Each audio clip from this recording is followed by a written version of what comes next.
안녕하세요, 딜러말입니다. 유로달러가 조금 약세를 보이는 그런 흐름을 보이고 있습니다. 지금 유로 쪽에 락다운이 조금 심하죠.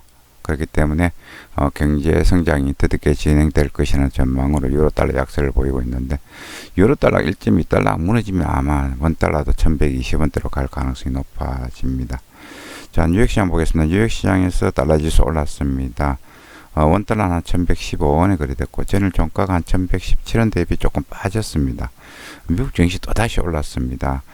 레디빨 과일 우려가 희석되었고, 미국 배양책에 대한 어떤 기대가 있고, 구글에서 알파벳과 아마존의 순위가 매출 시장 예상치를 상회했습니다. 아마존 CEO가 아마 사임한다는 그런 이야기가 나왔습니다. 그리고 구글 실적이 좋게 나왔고요. 나스닥, 다우, S&P 다 올랐습니다. 미국제 수익률 상승을 했고 1.1% 올랐었습니다. 건 가격 떨어졌고, 은 쪽으로 돈이 많이 몰렸죠. 은 가격도 어저께 좀 떨어졌습니다. 유가 상승을 했고 비트코인 올랐습니다. 많이 올랐습니다. 지금 시장의 관심은 게임스탁이나 이런 주식들 있잖아요. 공매도 관련 주식들로 있는데 그 주식들이 많이 빠졌습니다. 어저께 같은 경우 게임스탁 주가가 한 60% 추락을 했습니다. 따라서 헤지 펀드들이 뭐 어떤 공매도 때문에 다른 주식을 매도하지 않을 것이라는 그런 어떤 기대로 주식이 전반적으로 올랐고, 기업들 실적도 괜찮게 나왔습니다. 따라서 미국 다우는 올랐습니다. 조금 많이 올랐습니다. 우리 다우 차트 한번 보겠습니다. 보시면은 3만선 다시 넘어서면서 3687에 거래되는 다시 상승세를 구축하는 그런 모습을 보이고 있습니다.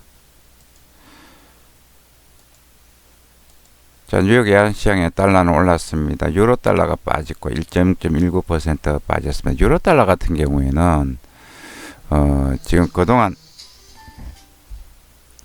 미국보다 유로가 그래도 괜찮다는 어떤 기대감, 미국은 계속 이제 돈을 풀기 때문에 달러가 약세를 보이면서 유로가 올랐는데, 그런데 이제 문제는 유로 쪽이 워낙 그 경제 봉쇄가 오래 되다 보니까 유로 경기가 더 미국보다 나빠질 것이다, 이런 어떤 전망들이 나오고 있습니다.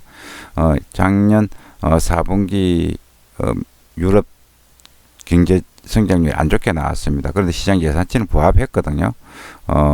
그러나 이제 앞으로 1분기에도 이제 유럽이 역성장을 할 것이다, 경제 성장이 마이너스 될 것이다, 이런 전망들이 나오면서 유로가 지금 약세를 보이고 있습니다. 1.02, 1.02가 무너지면은 유로 달러 같은 경우에는 더 빠질 가능성이 있습니다. 그런데 워낙 지금 미국 쪽에 추가 부양을 할 경우 달러가 약세를 보일 경우 유로는 다시 또 강세를 갈 수 있기 때문에 1.2달러 이 지지 여부가 굉장히 중요해 보입니다. 유로 원도 지금 최근에 보면 이제 빠지고 있죠. 빠지고 있는데 1.1360원대에서 밀리면서 빠지고 있는 1340원, 그리고 이평선이 있는 이 부분의 지지를 받고 1300 한 30원 부분의 지지를 받고 있습니다. 따라서 한 1330원 부근 오면은 유로원을 사는 것도 괜찮아 보입니다. 다른 통화들 한번 보겠습니다. 다른 통화 한번 보시면은 달러엔 이제 105엔에 거래되고 있고요. 달러엔도 이제 쇼카바가 들어오면서 계속 예나 쇼카바가 들어오면서 달러엔이 강세를 보이고, 위안화는 6.45에 6.46, 6.47 왔다 갔다 하고 있습니다. 파운드는 여전히 강세를 보이고 있고, 캐나다 달러 강세를 보여서 많이 올랐습니다. 1.27달러까지 올랐고, 호주 달러 빠졌습니다. 뉴질랜드 달러는 강보합권에 이렇게 거래가 되었습니다. 우리 국내 상황 한번 보겠습니다. 국내 상황 보시면은, 자, 코스피가 어제도 또 올랐습니다. 하루 빠지고 그 다음 이틀째 계속 지금 올라가고 있는데요.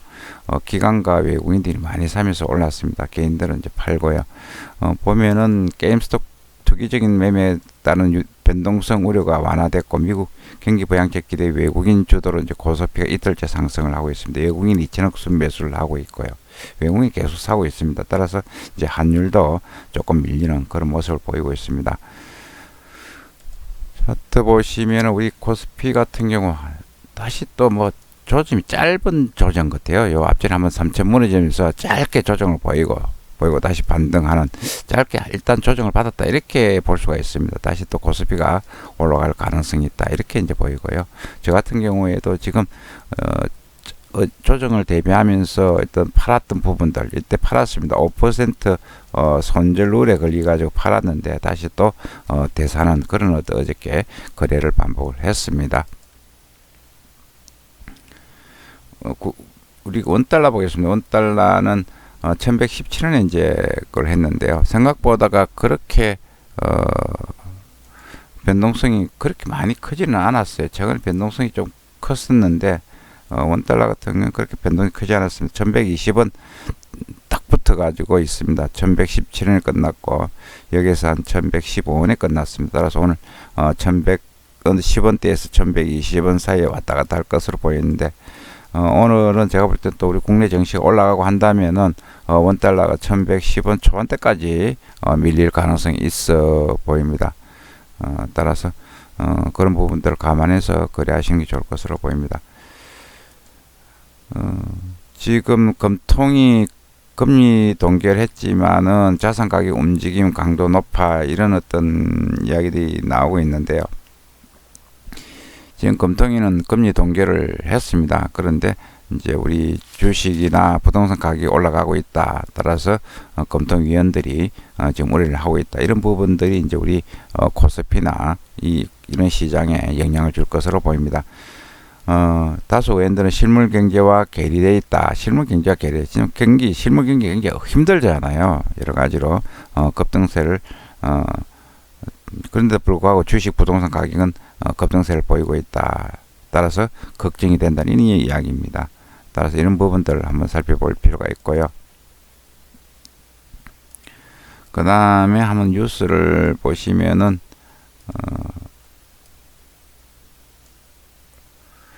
이 뉴스입니다. 외인과 기관들 셀트리온을 왜 살까 이 이야기거든요. 지금 외국과 기관들은 셀트리온을 사고 있어요. 셀트리온이 제가 공매도 잔고가 2조 원으로 가장 큽니다. 따라서 그에 대비해서 산다는 이야기가 있고, 펀더멘탈이 괜찮아서 산다는 펀더멘탈 회사 내용이 좋다는 그런 이야기입니다. 그래서 산다는 이야기가 있습니다. 이제 또 신공항 부산 쪽에 가덕도 이야기가 또 나오고 있습니다. 참 바람이 또 새로운 또 바람이 불고 있습니다. 여야 모두 미는 가덕도 신공항 선거철만 되면 이런 이야기가 또 나오고 있는데요. 묻지마 채용 공공기관 임직원 규모가 늘어나고 있습니다. 42만 명 늘어났다고 그러는데요. 지금 코로나 핑계대고 무조건 직원들 뽑고 이런 상황입니다. 뭐든지 이제 코로나에 갖다 붙이고 있는데요. 이런 부분들은 뭔가 조금 잘못됐다는 생각이 듭니다. 오늘 원달러 제가 볼 때는 1110원 초중반에서 움직일 것으로 보입니다. 이상 국제금융시장 서울 금융시장에 대해서 살펴봤습니다. 즐거운 투자 되시기 바라겠습니다. 감사합니다.